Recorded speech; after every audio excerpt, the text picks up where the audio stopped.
Bismillahirrahmanirrahim. Assalamualaikum warahmatullahi wabarakatuh. Alhamdulillahirabbil alamin wassalatu wassalamu ala asyrafil anbiya'i wal mursalin sayyidina Muhammadin wa ala alihi wa ashabihi ajmain wa ba'du. Ya, sambil menunggu screen-nya, jadi saya ingin bercerita sedikit Bapak Ibu sekalian. Pada tanggal 9 November 2004 sakit dapat. Ini Raja Abdullah II dari Yordania ini pernah mendeklarasikan sebuah gerakan yang disebut dengan Risalatu Amman. Jadi risalah itu artinya surat. Kalau Amman ini adalah ibu kota dari Yordania. Jadi mendeklarasikan risalah Amman. Maka sebagai permulaan dari risalah Amman ini, Raja Abdullah II mengirimkan surat yang berisi 3 pertanyaan kepada 24 ulama dari berbagai macam madhab dan negara. Apa isi 3 pertanyaan itu? Yang pertama yaitu man huwal muslim. Siapa yang masih layak disebut sebagai seorang muslim? Kemudian yang kedua yaitu ma hukmut takfir. Apa hukum mengkafirkan sesama muslim? Dan yang ketiga yaitu man huwal mufti, atau siapa yang disebut dengan mufti. Maka akhirnya 3 pertanyaan ini diberikan kepada 24 ulama tadi. Dan tidak sampai setahun berikutnya, atau pada bulan Juli 2005, Raja Abdullah II ini mengadakan sebuah konferensi Islam internasional yang mengundang 200 ulama dari 50 negara. Apa tujuan dari konferensi Islam internasional ini? Salah satunya yaitu untuk mensahkan jawaban atau keputusan dari 3 pertanyaan tadi.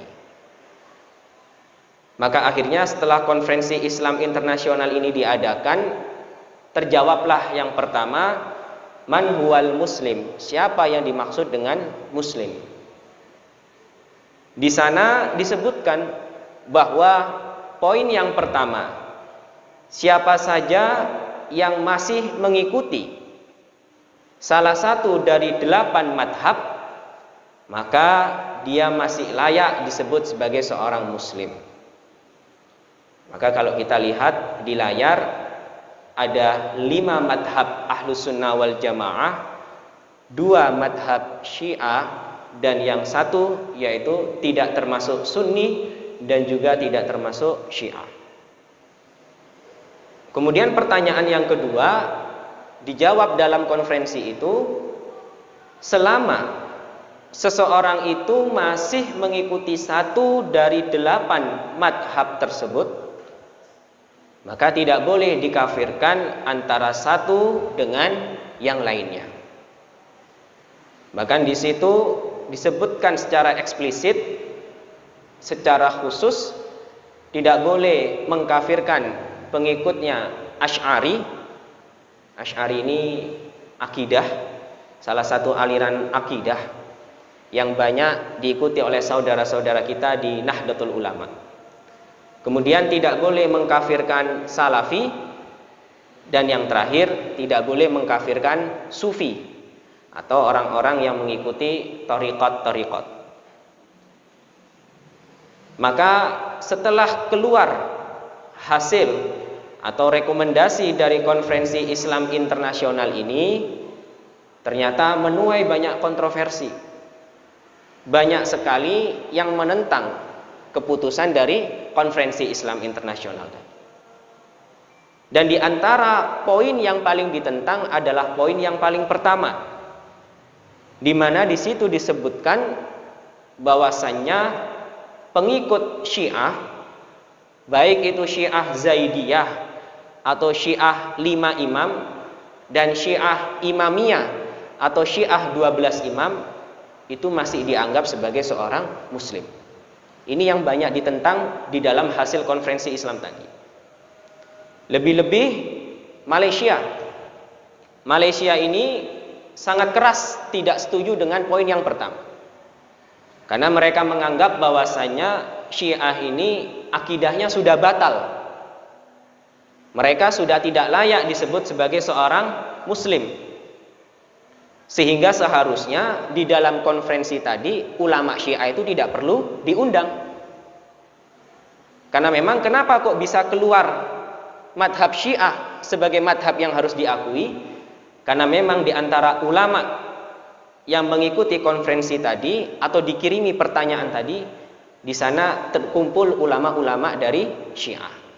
Jadi wajar Bapak Ibu sekalian kalau mereka mengakui sendiri bahwasanya diri mereka itu masih layak disebut sebagai seorang muslim.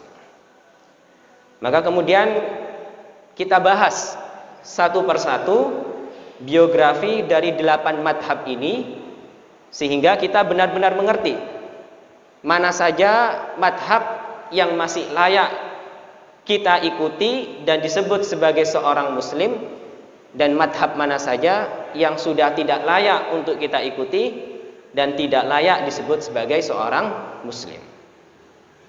Maka yang pertama yaitu madhab Hanafi.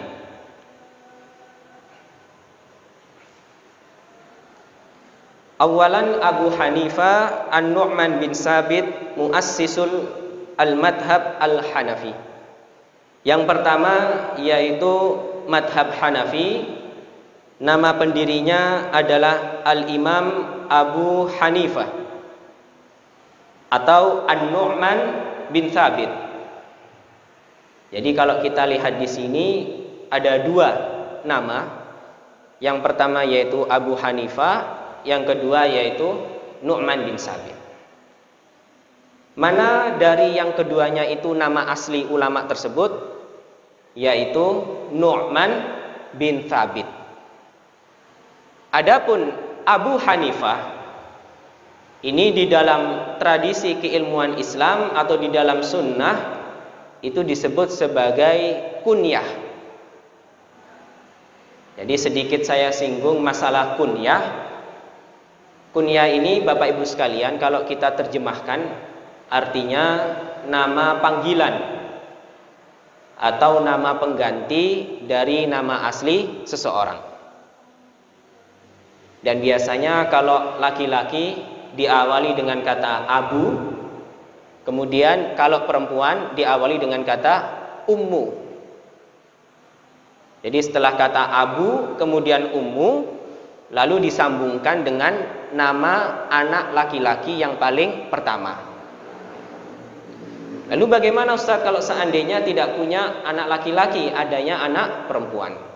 Ya tidak masalah. Maka misalnya Bapak Fulan punya anak namanya Aisyah, maka beliau disebut sebagai Abu Aisyah. Sedangkan ibunya disebut dengan Ummu Aisyah. Dan ini adalah bagian dari sunnah. Ini adalah bagian dari ajarannya Rasulullah SAW. Jadi jangan kita fahami kalau orang yang punya kunyah itu atau orang yang namanya depannya Abu atau Ummu itu hanyalah kelompok tertentu misalnya. Oh, lek ngarepe Abu Ummu iki pasti kelompok iki. Atau yang enggak namanya Abu Ummu berarti bukan dari kelompok itu. Tidak. Jadi Abu atau Ummu atau kunyah ini adalah hak setiap muslim. Dan ini adalah bagian dari sunnah Rasulullah SAW. Bahkan Rasulullah SAW juga punya kunyah, yaitu Abul Qasim, karena beliau punya anak laki-laki yang namanya Qasim. Oleh karena itu Bapak Ibu sekalian, kalau kita artikan kunyah ini setidaknya ada 4 makna. Jadi yang pertama kunyah itu dimaknai sebagai identitas nasab.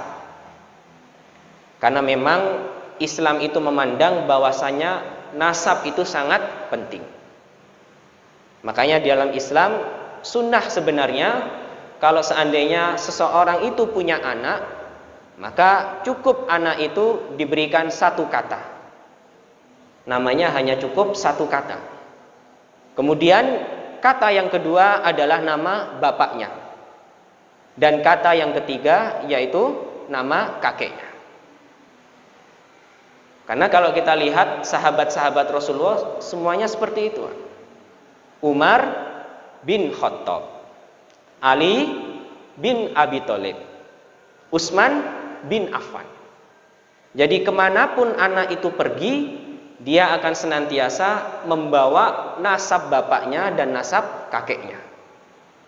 Sehingga kalau anak itu menjadi anak yang terhormat, anak yang dimuliakan oleh orang-orang lain, maka secara tidak langsung bapak dan kakeknya itu juga akan menjadi orang terhormat. Tapi kalau seandainya anak itu melakukan satu perbuatan fahsya atau perbuatan mungkar, ya secara resiko bapak dan kakeknya itu juga mendapatkan balasan yang setimpal. Kemudian makna kunyah yang kedua yaitu hanya sekedar nama saja. Jadi tidak harus ada identitas nasabnya. Maka kalau kita lihat Al-Imam An-Nawawi itu memiliki kunyah yaitu Abu Zakaria. Tapi Abu Zakaria ini bukan berarti Imam Nawawi punya anak yang namanya Zakaria. Karena memang Al-Imam An-Nawawi adalah termasuk ulama ul-uzzab, ulama yang tidak menikah atau ulama yang membujang hingga akhir hayatnya, alladzina atharul ilma ala zawaj, karena lebih mendahulukan ilmu dibandingkan pernikahan. Jadi beliau tidak memiliki anak, tapi beliau membuat kunyah sendiri yaitu Abu Zakaria. Kemudian yang ketiga, kunyah itu bisa diartikan yaitu membawa sesuatu. Makanya dulu ada sahabat Rasulullah yang memiliki kunyah yaitu Abu Hurairah. Abu artinya bapak, Hurairah artinya kucing. Jadi kalau digabungkan Abu Hurairah artinya bapaknya kucing, atau orang yang senantiasa membawa kucing. Karena kalau kita perhatikan di dalam buku-buku sejarah Islam, Abu Hurairah ini kemanapun beliau pergi, itu pasti ada kucing yang mengelilingi beliau. Karena memang yang sudah menjadi kebiasaan Abu Hurairah, setiap beliau itu bertemu seekor kucing, pasti diberikan makanan. Biasanya bagaimana Bu kebiasaannya kucing itu kalau dikasih makanan? Terus mudi Pak? Bulet mawon. Sama dengan Abu Hurairah. Jadi Abu Hurairah ini dijuluki sebagai bapaknya kucing atau orang yang membawa kucing, karena memang beliau itu selalu dikelilingi kucing dimanapun beliau berada. Dan kemudian arti kunyah yang terakhir yaitu sebagai celaan. Kita ingat bahwa Rasulullah SAW itu memiliki seorang paman yang namanya Abu Jahal. Abu Jahal ini nama aslinya adalah Amr bin Hisham. Beliau termasuk seorang pentinggi Quraisy yang sangat dituakan dan dihormati. Bahkan saking dituakan dan dihormatinya Abu Jahal ini, sebenarnya kunyah beliau itu bukan Abu Jahal, tapi Abul Hakam. Abul artinya bapak, Hakam artinya bijaksana. Jadi artinya bapak yang bijaksana.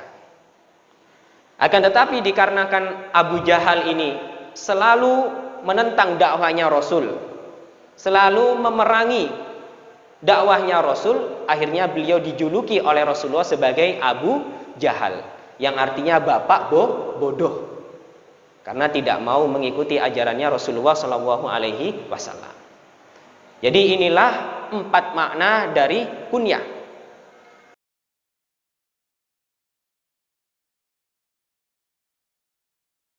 Dan di dalam Sahih Bukhari disebutkan bahwasanya beliau itu membuat satu bab khusus yang disebut dengan babul kunyah lis-sobi, atau bab kunyah untuk anak kecil.